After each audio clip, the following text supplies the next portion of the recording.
naivete and idealism. I think eventually we are the American people who put a man on the moon with technology that is no more, we had no more technology when my father was launching rockets than is in your cellular phone tonight. So we are Americans and we can figure our way out of this and be creative. And I shared this with our advisory group the other day. I'm confident we can do both. Now, do I believe that the EPA, do I believe that they'll support it? The EPA is an essential agency of the federal government and has a proper role. Now, do I think it's over-regulated America? I hold that view. I am not a libertarian in that sense. I don't want to offend any libertarians. I'm probably butchering the definition of it.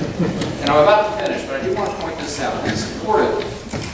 I don't believe, I'm not a person who's ever advocated for no regulations.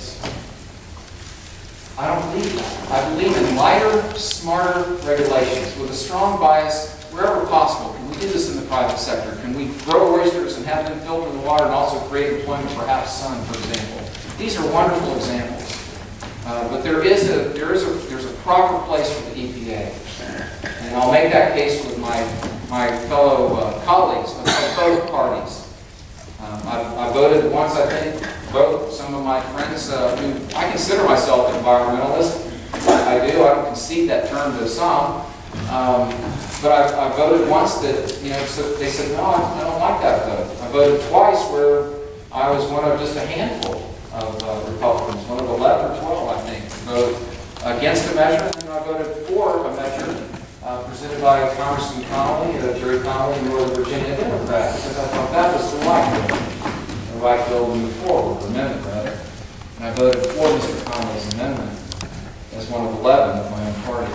So I'll make that judgment as it comes to the House floor and be a strong advocate for both job creation and a clean bay.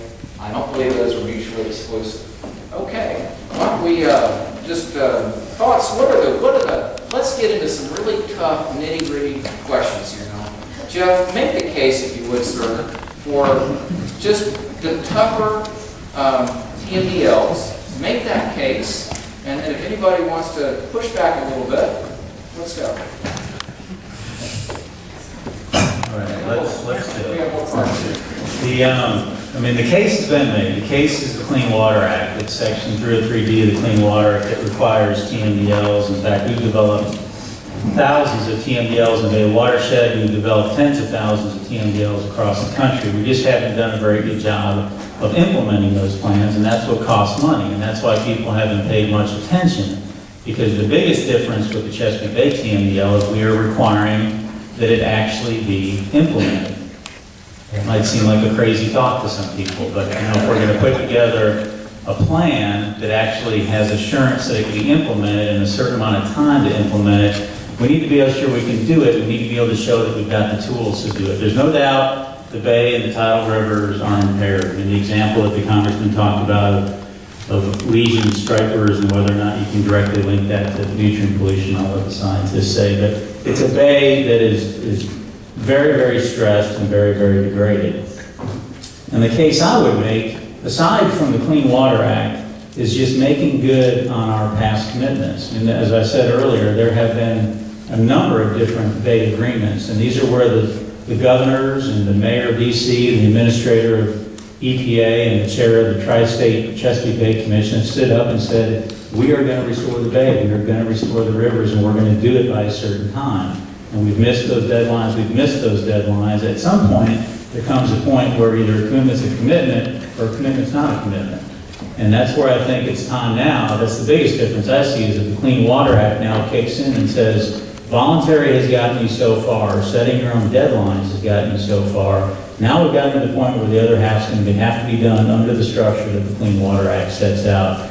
And go out and catch a striper with lesions, or go out and haul up a bunch of dead oysters. I don't think there's anybody out there that needs to sell the case that the Bay is in trouble. The challenge, the one thing, the other controversial issue I'll throw out there, Congressman, is the costs of this. If you take out stormwater, which is a big issue down here in Virginia Beach and some of the other big urbanized areas, there's 5 phase 1, what we call phase 1 localities that actually have stormwater permits. That's where all the cost is. Bay-wide, if you look at stormwater, it's about I want to say about 15% of the source of the pollution, but it's probably 70 to 80% of the cost. So I don't think cleaning up the bay is undoable. I think that the biggest cost challenge here is going to be how are we going to get at the stormwater issue? Just for clarification, and Ted, I think you want to follow up, which I appreciate. Could you just repeat that fact, what you're quoting there, that it is the stormwater is 15% of the source of pollution, yet it would be 70% of the cost? Yeah, and I'm pulling that out of here, but I think they're close. If I've seen the pie chart enough, I would say somewhere in the 15 to 20% range. If you look at the nitrogen and phosphorus coming in, and stormwater is largely a big phosphorus issue, about 15% of it is coming from stormwater. But when you look at the cost to control that, especially in already built areas like Virginia Beach, probably 70 to 80% of the costs are to control stormwater. So what we've been working with the Commonwealth and other states is we're not just giving them one permit to fix this. We're saying take 3 permits, take 15 years, but plan out to allocate for this and figure out how you're going to do it from an engineering standpoint and how you're going to pay for it from a cost standpoint. So we're phasing that out over time, but we're going to have to get more creative than that, to be honest. We're going to have to look at low impact development. Virginia is looking at expanding their trading program. I think I'm a bureaucrat and I support the idea of trading. That's something rare that you don't hear a lot of people at EPA say, but I support that concept. And if there's a cheaper way to get those reductions, whether it's from sewage treatment plants or from farmlands or somewhere else, I would be able to look at moving those pieces of the puzzle around and get the same endpoint, but do it in a cheaper way. So we have to keep looking for flexible ways. I just wanted to ask Jeff while he's talking about costs, and I agree that we all are for clean water. I don't think there's anybody out there that isn't. But we seem to get a number of regulations piling up and actions required by EPA. And in this region in particular, we're spending an inordinate amount of effort and money on SSOs, which no doubt violation of Clean Water Act, sanitary sewer overflow for those who aren't familiar with that. But Rome's not burning with SSOs in Hampton Roads. It's not a water quality issue that you can really pin down. It really has little to do with bay water quality. We've got some bacteria issues and we could argue and debate that, but is there an opportunity with your new integrated planning concept to find a way that we can get all this done and maybe the most important environmental things get done first? And if the bay is our national treasure that we're trying to go after, wouldn't we be better off spending more of our resources in that area and deferring some other things? Not getting rid of it, not doing it, but if we're really trying to get at the TMDL, we're trying to do it now. We can't do everything all the time. We face the same pocketbooks and they're going to go dry. So we need some prioritization, how to get there. Well, I think the question is there an opportunity to move some of these deadlines around through this integrated planning process? I think the answer is yes. My general counsel didn't send me here and say, hey, commit to anything you want about regarding legal consent orders tomorrow in Virginia Beach. So I can't say, what's going to happen to those timelines, but that is the whole concept with this integrated planning, is look at all the big projects you've got underway and prioritize them and spread the time frame out. So is there an opportunity? Yeah, I think there is. Before we move on to these specific questions, do any of the panelists want to comment on that particular question that I posed there as the issue? Really the substance of tonight, yes, sir. I'd like to make a couple of points, and this is part of the program where I agree 100% with Jeff. The Chesapeake Bay program has been making lots of progress since 1985. Nitrogen and phosphorus pollution loads have been reduced over that time period, and where some of our fisheries are coming back, our crab populations are coming back. And I spent 6 years in EPA in the Office of Water, and part of my oversight on that national level was to look at the Chesapeake Bay program and make sure that it was successful.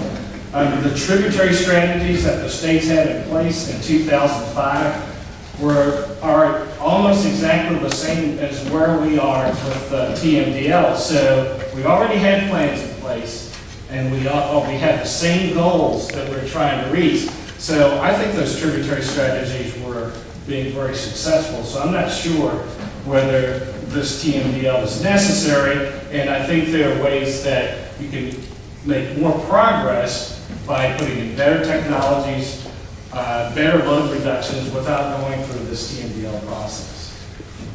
So your last comment there, if you would, you're saying, and I was listening intently, but I just, can you repeat that last part? Well, I think that with the tributary strategies that are in place, we have a plan in place that would help us to meet the goals, the same goals as the TMDL, but by using new technologies and better progress and looking at different technologies, we can meet the goals that are in the TMDLs by using the same plan that we have for the tributary strategy. So, like Jeff said, the goals are the same.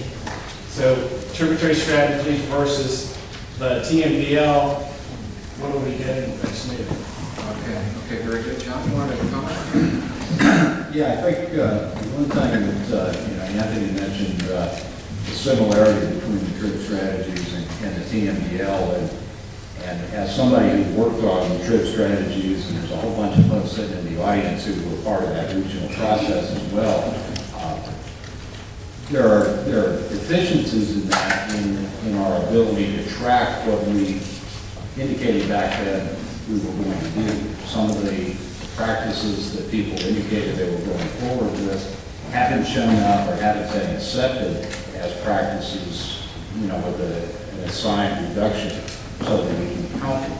At least one of the localities in the region, when they went through and looked at what they were presently doing, looked at some of the questions in the model and some of the practices that they wanted to do, if they were accepted, they probably were very close as a locality to meeting the TMDL requirement as well as trip strategies.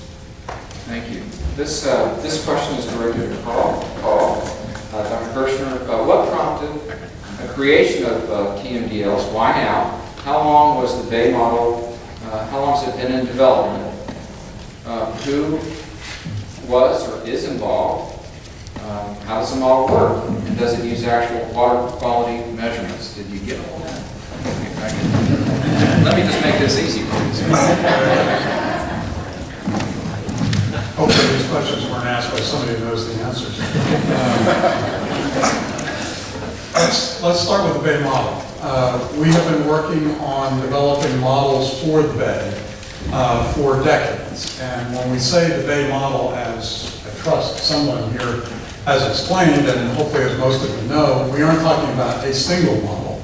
We're actually talking about a group of models which work together to simulate practices on the watershed and then how they impact water quality conditions in the Bay.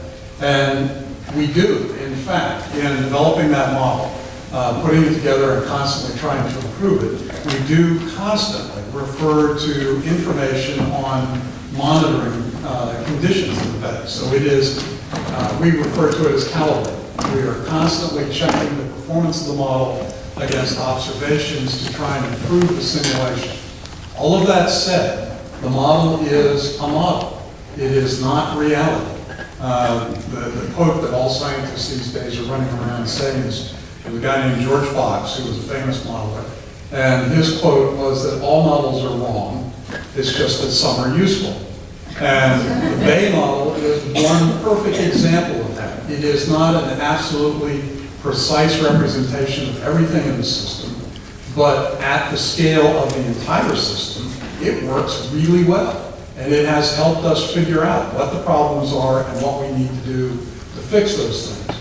As we have begun focusing in on ever smaller pieces of the Bay system and tried to apply that same model to those systems, we are running up against the limitations of the model to accurately represent things at that scale. So the model is a very useful tool. It has been developed for decades. It actually, and this is an important thing, it was a product of a group of scientists. In fact, it started even before the Bay program got interested in it. But in its development, it has involved people from all of the partners in the Bay program. So there were people from all the state agencies and federal agencies who sat down and helped write the rules that the model uses to develop its simulations. So it hasn't been developed in a black box. It is a publicly well understood piece of work. Very I good. lost my time. No, that's very helpful. Jeff, we're going to back to you, make your 4.5-hour trip worth it. How confident